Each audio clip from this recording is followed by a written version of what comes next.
Hola, ¿qué tal? ¿Cómo estás? Dios te bendiga en esta preciosa hora. El devocional de hoy se intitula Líbrame en tu justicia.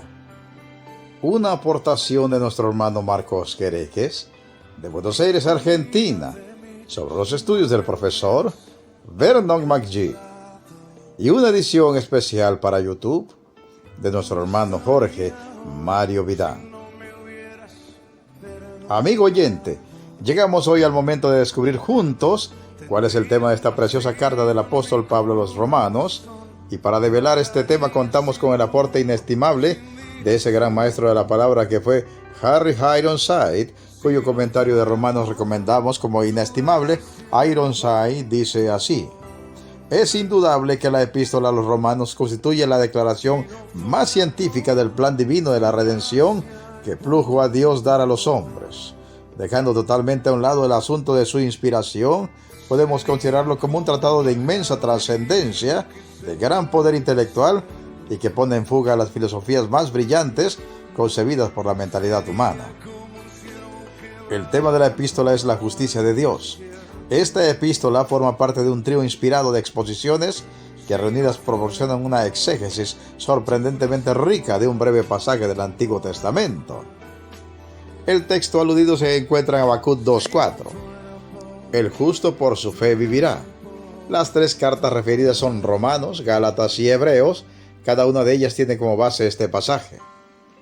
La epístola a los Romanos tiene que ver particularmente con las dos primeras palabras. Su mensaje: el justo vivirá por la fe.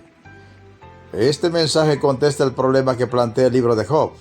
¿Cómo se justificará el hombre con Dios? La epístola a los Gálatas expone la palabra central del texto: el justo vivirá por la fe. El error de los Gálatas consistió en creer que la vida cristiana comienza con la fe y se perfecciona mediante las obras. El apóstol les demuestra que vivimos por medio de la misma fe que nos justifica. Habiendo comenzado por el Espíritu, ¿ahora vais a acabar por la carne? La carta a los Hebreos gira alrededor de las dos palabras finales del pasaje. El justo vivirá por la fe. Da énfasis a la naturaleza y poder de la fe, mediante la cual solamente camina el creyente justificado. En cierta ocasión se le preguntó a un pecador moribundo si le agradaría salvarse. Por supuesto, contestó, agregando con toda sinceridad: pero no quiero que Dios haga algo que no debe hacer para salvarme. Por medio de la carta a los Romanos, supo cómo Dios puede ser el justo y el que justifica al que es de la fe de Jesús, como dice en Romanos 3:26. Sócrates, 500 años antes de Cristo, le dijo a Platón: es posible que la deidad perdone los pecados, pero cómo lo hace no lo sé.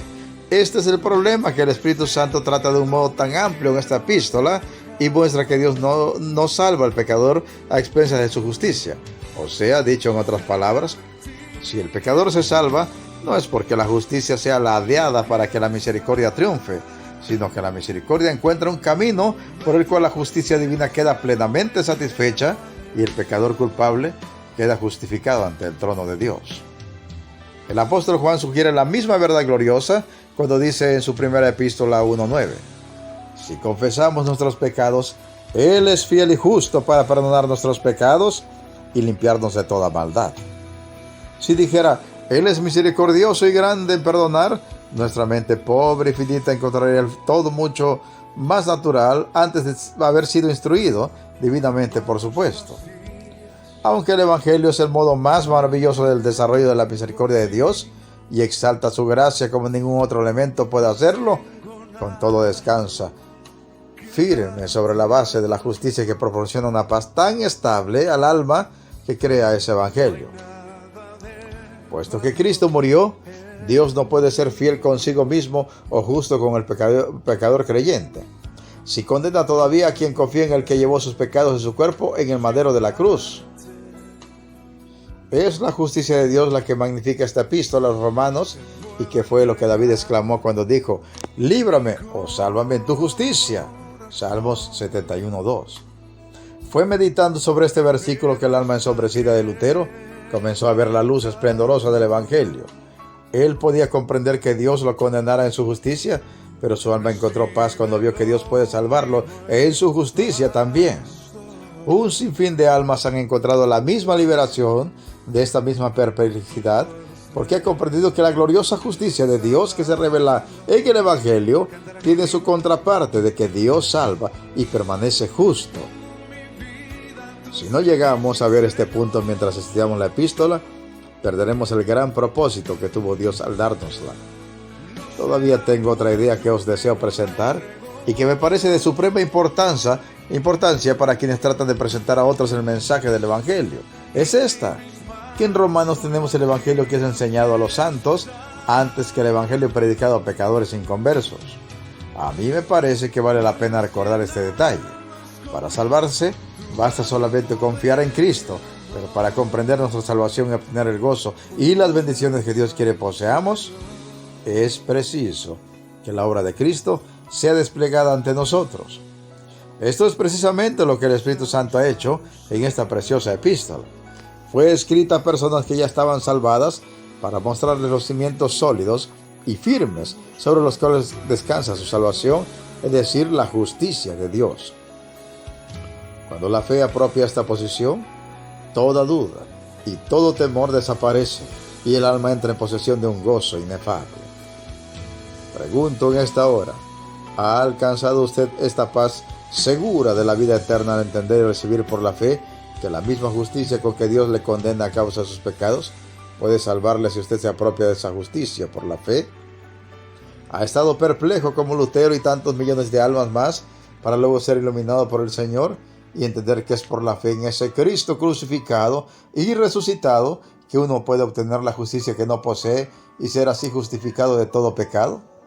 ¿Podría aceptar que la relación con Dios es una relación que solo comienza cuando uno obtiene la justicia de Cristo por la fe y solo por medio de ello y nada más que ello? ¿Podría, si no lo ha hecho aún, recibir que en este día la justicia de Cristo por la fe para así ser justificado de todo pecado? ¿Podría, si ya ha recibido esa justicia, dar gloria a Dios por su justicia inmerecida y vivir conforme a esa justicia en este día y todos los días de su existencia?